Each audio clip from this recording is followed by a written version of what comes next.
The Last of Us Part 2 released on June 19th, 2020. It was not only one of the most anticipated sequels to a series I personally have ever seen, it possibly was one of the most anticipated video games not only in this generation, nay, of all time. After a few delays, people are itching to continue right where we left off with Joel and Ellie from Naughty Dog's masterpiece, in my opinion, The Last of Us. However, about a month before release, a leak came out that not only showed Ellie was not the only main character. Into the fray is a brand new character named Abby.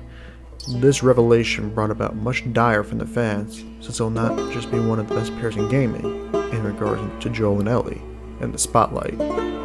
There was also a monumental leak as far as the story goes, but that is something that will be addressed later. After this leak dropped, the game had already been tainted by many before they even get their hands on it. For me personally, I was unaffected because I specifically chose to stay off social media to avoid something exactly like this. I have seen quite a few reviews after I completed the game recently, and the majority have been extremely negative. While everyone is entitled to their own opinion, as it is not my right to tell you that you're wrong. However, it is my right to state my opinion, and my opinion is, not only is The Last of Us Part 2 an amazing and rightful sequel to my favorite game of all time, in its own right, The Last of Us Part 2 is one of the greatest games of the current generation.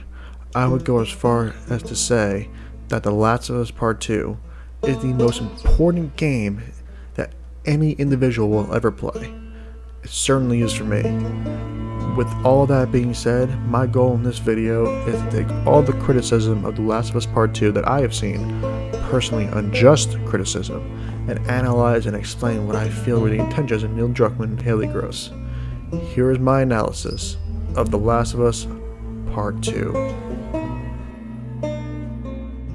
Now before we get into this, to all watching that are new, or have been here since the beginning, first of all, welcome. I'm glad that you're here. I just want everyone watching to know that your opinion is valid, as I've already stated. So, after this video, if your opinion of The Last of Us Part 2 has not changed, I completely respect that. All I ask is that you first play the game entirely, or watch a complete playthrough to get a full understanding. After that, come back to this video and watch completely. If you still feel that this game is a travesty, I totally understand. I just want everyone to respect my opinion, and respect the opinion of anyone who may comment. I will not tolerate any form of toxicity or discrimination or any type of insults.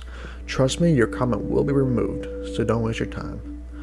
With that being said, we can finally get started. The first thing I want to cover is something that I don't quite understand why Naughty Dog is getting lambasted for.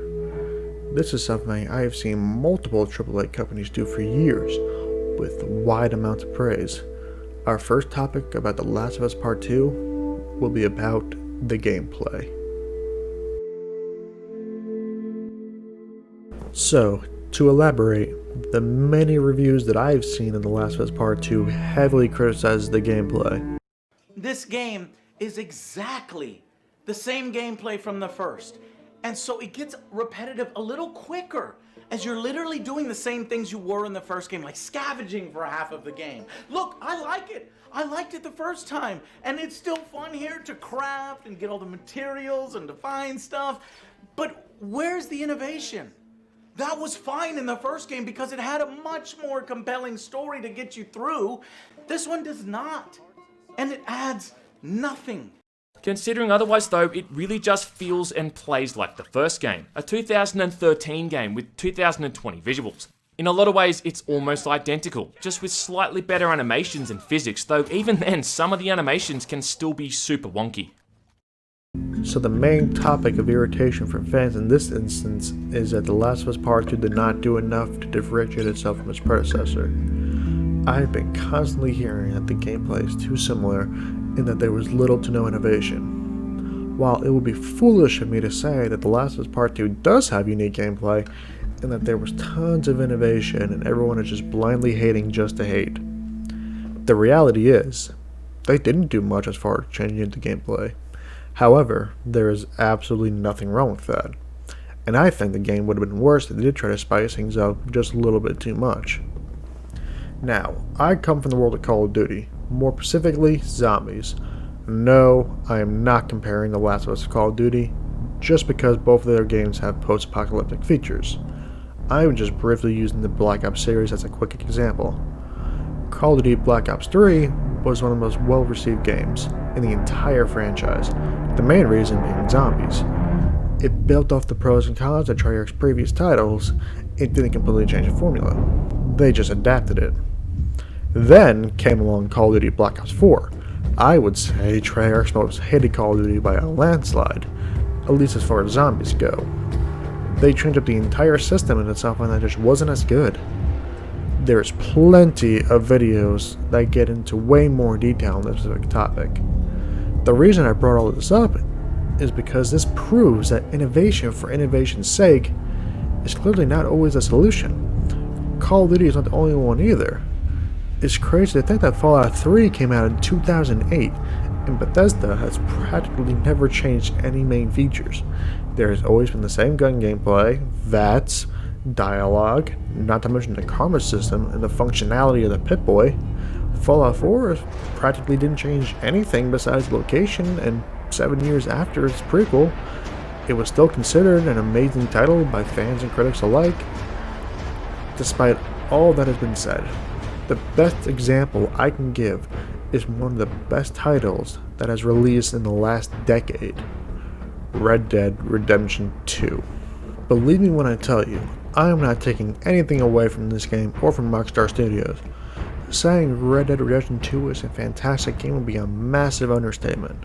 Now that we're on the same page, I want everyone watching to think about this. What really is the difference between Red Dead 1 and 2 as far as the gameplay? They're both third-person shooters, both travel horseback and carriage, both have the Deadeye ability, not to mention extra activities like poker and dominoes. Again, nothing wrong with that. I love both of these games, and the Red Dead series is one of my all-time favorites. My point is, what did the sequel really do differently as far as gameplay? There is an 8-year gap between the two games, yet the sequel gets so much praise. Again, it completely deserves it, and I cannot give enough credit to the team at Rockstar Games. I think you understand where I'm going with this now, don't you? The Last of Us Part 2 did not need and should not have changed the entire formula.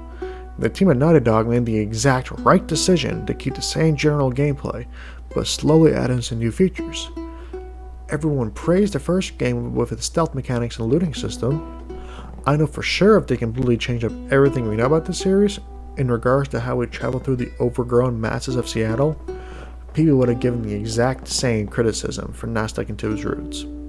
I think personally that adding in the proning and the dogs to make stealth sections more exciting and intense is just enough for the game to have its own identity.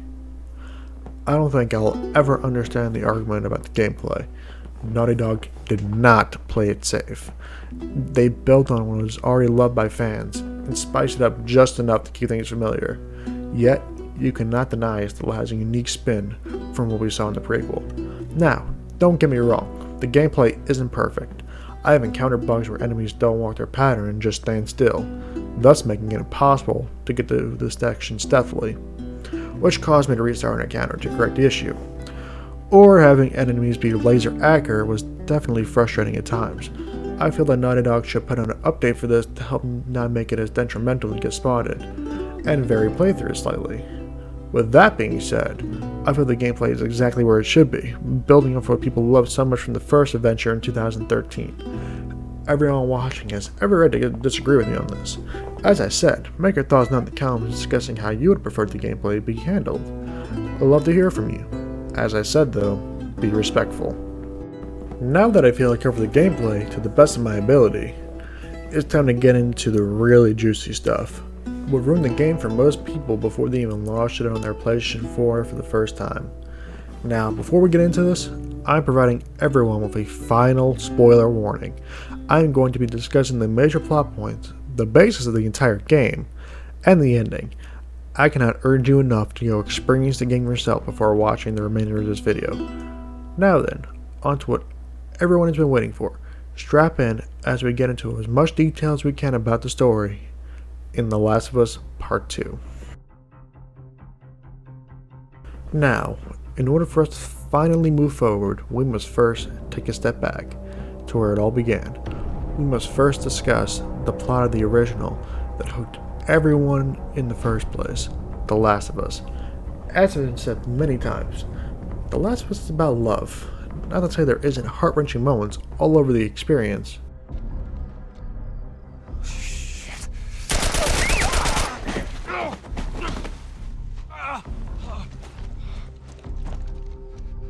Please don't.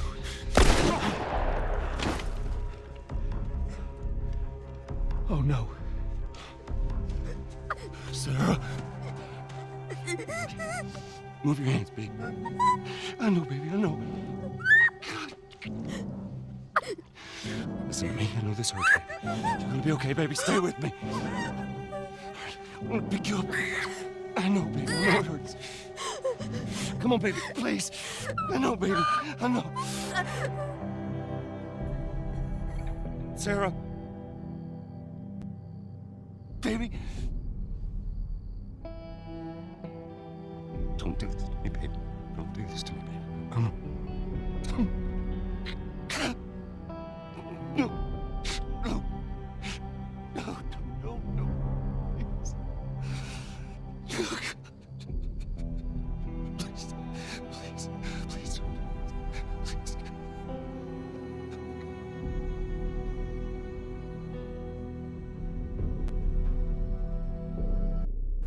What makes the game an absolute masterpiece is that even in some of the darkest moments, it shows the characters being the light for each other. It demonstrates how important love is. Ain't no shame in it.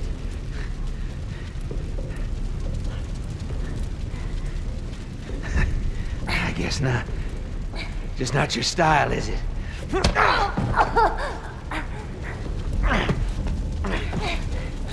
You can try begging.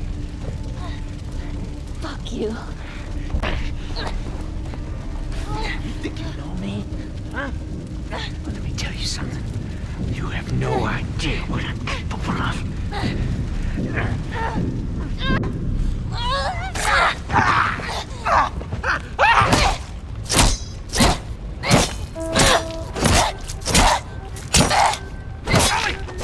Stop! Stop! Fucking touch me! It's okay. It's me. It's me. It's me. Look. Look. It's me. He tried to... Oh, baby girl. It's okay. It's okay. No. It's okay.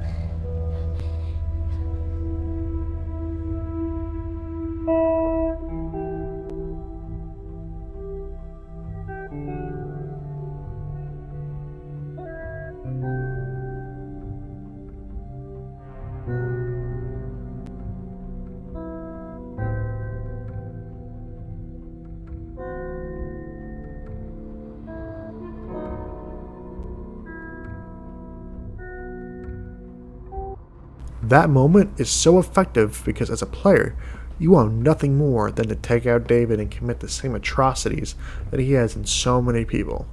Then as you watch Joel embrace Ellie, you start to think of everything that poor girl has gone through, not being afforded the luxuries that most of us have, being forced to grow up in such a vile, dangerous world without ever being able to have a true childhood. In that moment, you start to hate what you just did because it wasn't just you, it was Ellie. In the end, all you want is for Ellie to be safe. That's why the conclusion of the story is so powerful, especially in hindsight. All we were concerned with was saving Ellie and giving her a chance to live the life that she deserves. We also wanted it for Joel, after so long finally being able to let go of all the hate and truly being able to love again. We were wholeheartedly willing to do whatever it took to let them to be happy, no matter the consequences. As we learn in the sequel, eventually all your misdeeds will catch up with you. So now that we're all caught up, after all this time, we can discuss easily the most controversial decision Naughty Dog has made, not only in The Last of Us Part 2, perhaps it is their biggest decision in their tenure as game developers. So, within the first couple hours of our new journey, we see the tragic death of Joel. Respect! We gotta get out of here before the whole town's on top of us. You're done. You want what I want, right? End it. Now.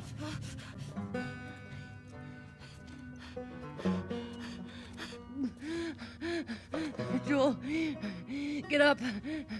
Joel, fucking get up. Please stop. Please don't shoot. Joel, please get up. No.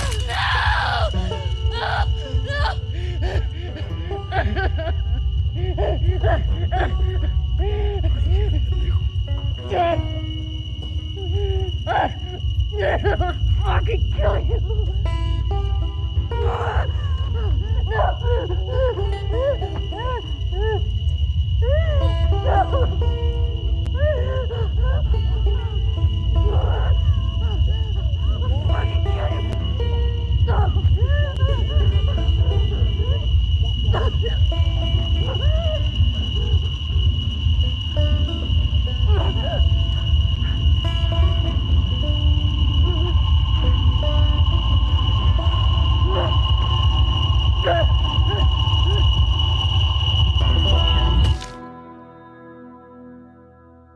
I want to lie to any of you watching and saying I wasn't upset about how Joel's end tragically unfolded.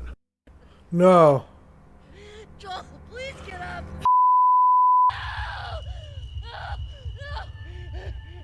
However, I was able to look at it with an open mind and see what the rest of the experience had in store. Unfortunately, others that I have seen play through or review their time with the game, they seem to be stuck in their ways. While I definitely understand people's animosity initially, they are never willing to give the rest of the story a chance. I've even seen people outright refuse to even play through the game due to what the leaks have shown. Now, the few main points I want to cover in regards to Joel's demise are in the nature of his death, the reasoning behind it that is shown later in the story. Finally, we will discuss what the effect has been on Ellie, and subsequently, the player. So a lot of the reviewers I have shown thus far were not satisfied in any way about Joel's death. Strangely enough, that includes how he finally passes. And first, let me address this. No, it's not because of a certain person dying, Joel. It's how a character's death is executed. And that's just one case. How believable is it? How does it come about? Was it set up properly? How much agency does it have? Does it make any sense? In this case, it makes barely any. You two live nearby? We do. A few hours down the hill. Y'all should come back with us, restock before you head out. Tommy, this is my brother. Y'all act like you heard of us or something.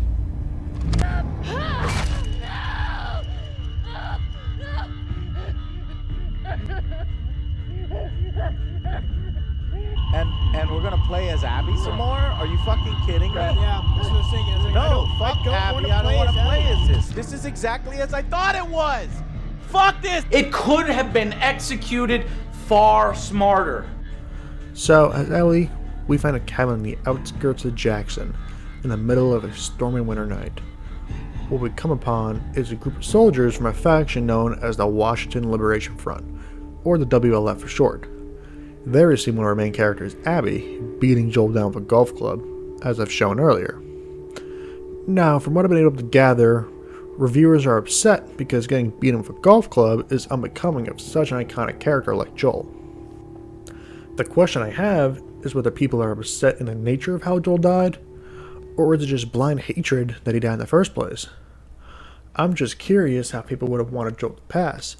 Something more epic, like Joel sacrificing himself down a gorge with thousands of affected plummeting down with him? This doesn't work because it would feel like a complete tonal shift from what we're accustomed to. Joel's death works because it fits with the world that Naughty Dog created in the first place. This world is bleak, brutal, unrelenting, and unforgiving. People are not going to pass in a blockbuster way to soften the blow. It is meant to be gritty and right in the player's face.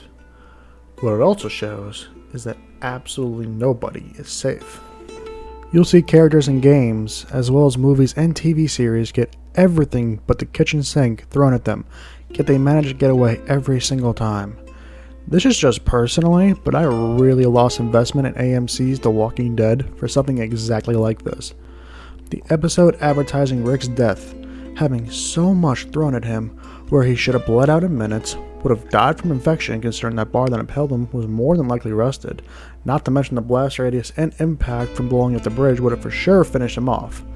That is assuming he'd even be able to hit that shot with a significant blood loss. After all that trauma, he still barely manages to survive due to outright ridiculous circumstances, just so that AMC could play it safe in case they needed the character to return for a movie or a rating spike.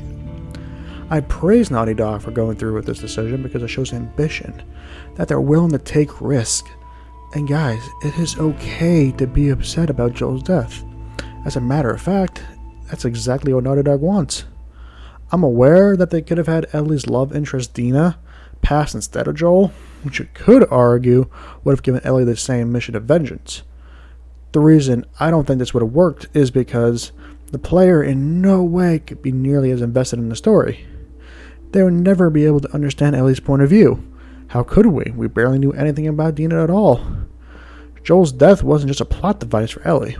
It was our motivation to continue on after such a traumatic few minutes. If anybody watching disagrees, you are entitled to your own opinions.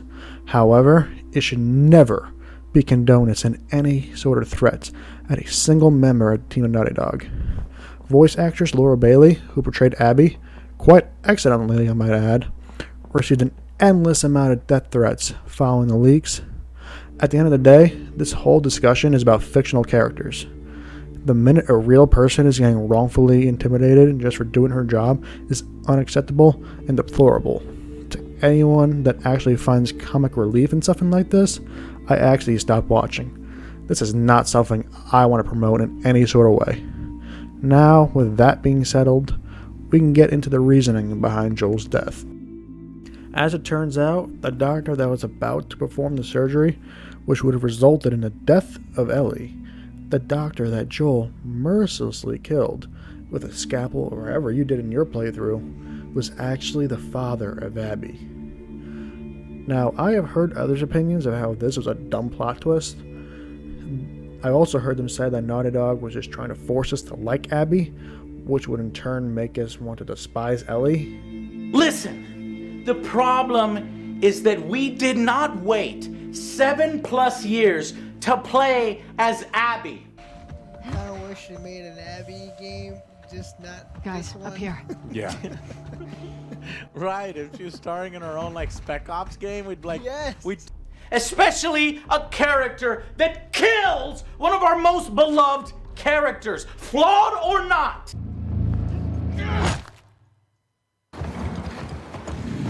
Joel! Tommy! We didn't want to return to this story only to see our characters butchered and broken and left worse by someone the writers want us so desperately to care about instead. So much so that they will pull emotionally manipulative things clearly to make it happen. Abby gets all the attention. Now, this argument is solely my opinion, and this might not be the direction that Neil Druckmann and Haley Gross were intending at all. So, people said after realizing Abby's motivation for killing Joel, they thought Ellie was being transitioned to the main antagonist. However, I have come to the realization that neither Abby nor Ellie is the antagonist. From what I experienced, it's actually vengeance itself. After what Joel did to Abby's father, that passion, desire, and obsession for vengeance completely took over Abby. It cost her friends, her relationship with Owen, and quite frankly, her humanity itself. Her only priority was vengeance for her father. She didn't realize what price that would be until it was too late. That's why half of her story plays out like it does. Not because they want the player to like Abby, no matter what. It's because after she finally accomplished her mission, she didn't feel any better. She still had nightmares of that night. The trauma is still there. Once she realized that wasn't her key to happiness, that's when she wanted to restore her humanity. That's why she tries to build a friendship with Mel. That's why she confides in Owen again. and why she wanted to save Lev and Yara. Abby just wanted to feel good about herself again. We got her to interact with Abby at her worst, willing to put herself and others in danger just to get her revenge, which is exactly what we see in it with Ellie. Ellie has just essentially lost her best friend, her protector, her savior, her father. Of course her first thought is to look for vengeance. We all thought that, and it's okay. In the end, all the players and Ellie herself were grieving. It's what anyone will do. It's completely natural. You start to be angry with yourself for any argument you may have had with that person. You start to regret ever saying or doing anything negative to that person. Most importantly, you wish you could have cherished the time you had with them. This is exactly what Ellie does. She hates herself more than someone could imagine, because if she could go back, she would have appreciated and valued the time that she could have had with Joel.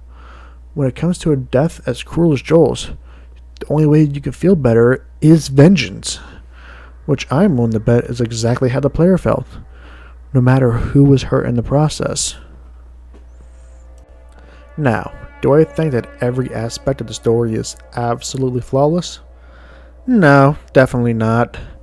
If I'm going to be totally honest, anybody in the WLF allowing Mel to go out in such a dangerous minefield and performing all these life-threatening tasks while heavily pregnant, which is incredibly rare in a world like The Last of Us, doesn't really make sense to me.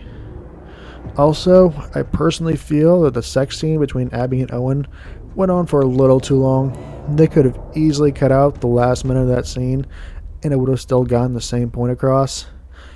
It just seemed quite egregious, unnecessary, and could make younger audiences feel uncomfortable. Yes, this game was not tailored for children, but you're a liar if you don't think parents will unknowingly get this game for their kids, not knowing any better. Now that I got my negative points out of the way, I just want to quickly discuss my 3 favorite moments of not just The Last of Us Part 2, not only of the entirety of the series, but possibly the best 3 moments I ever had playing a video game personally. I want to highlight these because emotion is not something that is very common in the medium of video games. All games are meant to be played for fun and to get away from the grievances of life. From the vast amount of games I've experienced, becoming emotionally invested in a game not for stats or the loss of progression, but just because you care so much for its characters is quite rare. So, the first moment is right at the start. Joel gets back from his scavenger hunt with Tommy, brings a guitar, and fulfills his promise. Joel finally sings for Ellie. If I ever were to lose you, I'd surely lose myself. Everything I have found here, I'm not found by myself. Try and sometimes you'll succeed to make this man of me. All my stolen missing parts, I've no need for any more. 'Cause I believe, and I believe 'cause I can see our future days, days of you and me.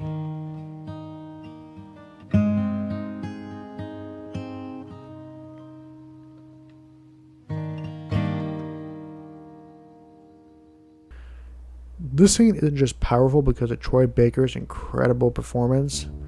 It serves a great purpose because we know how emotionally draining this game's about to be, so it feels like the calm before the storm. It also shows incredible character progression from Ellie.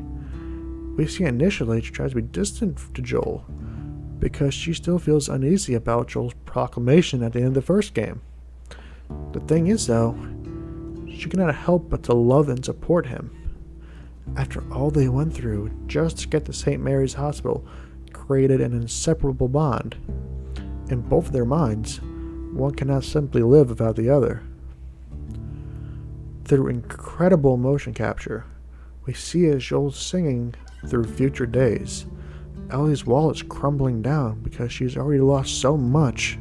Her parents, Riley, Tess, Henry, Sam, and most sadly, a childhood. Of course her guard's going to come down because she feels valued as a person, not just as a means to an end. And quite possibly for the first time in a very, very long time. The second section I want to discuss is the entirety of Ellie's birthday, the museum. This is perhaps the most happy I've been playing a session of a video game, and you don't really do much. I love it so much because it shows just how much Joel and Ellie have learned to depend on each other. The fact that at the beginning of the first game, Joel could care less about Ellie. Now though, he takes Ellie somewhere that isn't essential for survival. It's just so Ellie can do something that she has a passion for. So Ellie can actually feel like a kid, even just for 20 minutes. It's so cathartic for me because I've experienced the growth in their relationship firsthand. To see it all culminate into Joel and Ellie being at their most happy in so long. The apex when Joel gives Ellie the tape and she can immerse herself into being on a space shuttle launching into the stars. It's still something that brings a tear to my eye sometimes. The third moment for me is at the lone house, where it appears Ellie's found a way to be happy. Yes, she did lose so much, but she seemed to be able to appreciate what she has now. It is such a proud moment for me experiencing a 14-year-old girl just trying to make the best out of an awful hand dealt. She's grown up. She found someone she loves and trusts. She's able to express herself in whatever way she chooses. The greatest accolade any person could ever have. She's a parent. Some people might have been upset that Abby got away again, but all I could do was hope that the game would conclude with Ellie and JJ sitting on a tractor and enjoying the view together. Not because I was getting tired of the game, but because I wanted that end for Ellie. Despite so much grief and drama, I hope that she can move on and cherish a family that fell upon her. Yes, you may have noticed that all these sections I mentioned are moments of calmness. I love all this so much for Ellie, for Joel, for Dina, and JJ. I want these moments to last forever for them. In life though, every moment passes by in the blink of an eye. And before you know it, you're sent back in the real and sometimes cruel world. All in all, if you're still not sure why I make the bold claim that The Last of Us Part 2 is the most important game you'll ever play, I will try to put into context here. My perception of the entirety of The Last of Us Part 2 is that vengeance and violence isn't always the answer. As you get deeper and deeper into Ellie's self-destructive quest, you're supposed to realize that all this isn't worth it. Tracking down all these people of the WLF, the soldiers, the scars, the dogs, it all isn't worth it. Not in the aspect that the game's a waste of time. It's in that you don't want Ellie to go down this path that she'll never come back from. The whole time, she figured that if it was her that got brutally beaten to death, that Joel would not stop to get back at those who wronged him. Or more than likely die trying. And to be fair, she's probably right. At the end though, right when Ellie is about to finally get her revenge, she realizes that all Joel wanted was for her to be better, like any parent would want for their child. It's not just plot armor to save Abby for the next game. It's Ellie finally letting go of all that hate. It took her losing Jesse, possibly Tommy emotionally, Dina and JJ to finally understand that one person's death is losing all other aspects of your life. Ellie doesn't just want to survive, she wants to live a life to the fullest and be happy. This is what we should want for Ellie. She went through so much, most of us probably couldn't handle it. She deserves to have the right to let go. Do what will make Joel the most proud, not vengeance. All Joel wanted to give Ellie is a chance to live a wonderful life. And he was willing to do anything for that. When Ellie and Abby are on those motorboats, you shouldn't be thinking you can finally take out Abby for good. If you care about the long, treacherous journey you just went through in both games just for Ellie, you should hope that she turns away, and at the end, it won't change anything. Joel will still be gone. Jesse, Dina, JJ, and Tommy will still be gone. The goofy, badmouth, adorable little girl we all fell in love with initially would not exist anymore. I love how courageous Naughty Dog was in not playing it safe and just letting Dina die instead of Joel. I think they were sending a telling message to other developers that use violence as a marketing tool. It makes you truly question every action you make, not just for your impact, but for the characters we have all grown to love. When I call this game perfect, I don't use that in the sense that there is nothing wrong with it. As I've stated before, there definitely would have been a couple things I would change. I say that The Last of Us Part 2 is perfect because as far as every second I immersed myself in their world. I felt the weight of their grief, the hardships, the pain, the hate. I also felt friendships grow. I saw relationships blossom. I invested my energy into the love between two people grow and then stress out as it was tested. This series is so important to me because all the characters feel so real, and seeing all the horrific things that transpired in their lives, to still try and move forward and build something and rely on each other. Whenever I'm starting to feel down about things in life, it makes me look at the world today a little more fondly. The Last of Us and The Last of Us Part 2 made me feel something in a game, sitting in a chair and using a controller. That is something that has not been replicated, and I don't know if it ever can be. I have stated multiple times that The Last of Us is a masterpiece, and I will continue to say that until my dying breath. You could argue that the prequel just wasn't necessary, but I feel the message it sends is just too important. With that said, it makes me so happy that I can say that The Last of Us Part 2 is a masterpiece in its own right. Now that I played both experiences, I truly do believe that you need The Last of Us Part 2 to really value its prequel. In the end, they both live in harmony. One cannot exist without the other. Thank you for watching.